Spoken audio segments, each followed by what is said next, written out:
बिस्मिल्लाहिर्रहमानिर्रहीम। अस्सलाम वालेकुम नाजरीन, मैं हूँ सादिया गुल। आप देख रहे हैं मेरा यूट्यूब चैनल। नाजरीन, आज ही के रोज़ यानी रात को 12 बजे के बाद भारत ने पाकिस्तान पर हमला किया था और ये हमला पाकिस्तान में पंजाब और आज़ाद कश्मीर पर किया गया था।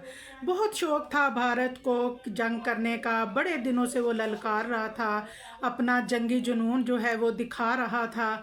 और बहरहाल जी, जो भारत है इसने अपना ये जंग करने का शौक़ भी पूरा कर लिया। भारत ने इन हमलों को ऑपरेशन सिंदूर का नाम दिया था और हम आपको इन हमलों की आज पूरी डिटेल जो है वो बताएंगे। नाजरीन, इन बुज़दिलाना हमलों में हमारी मसाजिद और शहरी आबादी को निशाना बनाया गया। 7 मई 2025 की रात को भारत ने आज़ाद कश्मीर और पंजाब के कुछ मकामात पर हमला किया और इन इलाकों के नाम हैं अहमदपुर, शर्किया, कोटली, मुजफ्फराबाद, बाग, बहावलपुर, सियालकोट और मुरीद के। नाजरीन, पाकिस्तान आर्मी के तर्जुमान अहमद शरीफ चौधरी ने बताया कि ये हमले रात के अंधेरे में किए गए। भारत ने इन हमलों में मिसाइल राफेल जो है तैयारे वो इस्तेमाल किए। भारत ने कहा कि इसने लश्कर तैयबा वालों को निशाना बनाया है और पाकिस्तान ने इस भारतीय बयान की बहुत सख्ती से तरदीद की है और बताया है कि भारत का टारगेट आम शहरी और इसके साथ ही हमारी पाकिस्तान की 4 बड़ी मसाजिद थीं।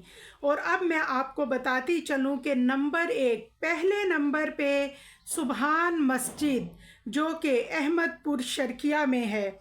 नंबर 2 बिलाल मस्जिद जो कि मुजफ्फराबाद कश्मीर में है। नंबर 3 अमामुल कुरा मस्जिद जो कि मुरीद के में है। नाजरीन, आबिद मस्जिद जो कि कोटली में थी।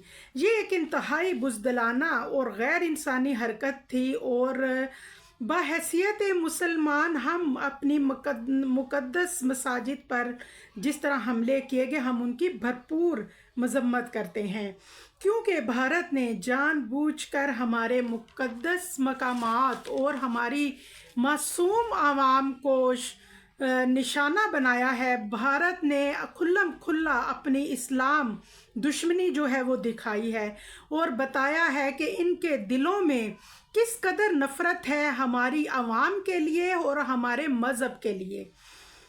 तो नाजरीन, इसमें इंशाल्लाह जो भारत है जिस तरह उसको अब मुंह तोड़ जवाब मिला है और ये मैं समझती हूँ उसके लिए एक बहुत बड़ा थप्पड़ है भारत के मुंह पे।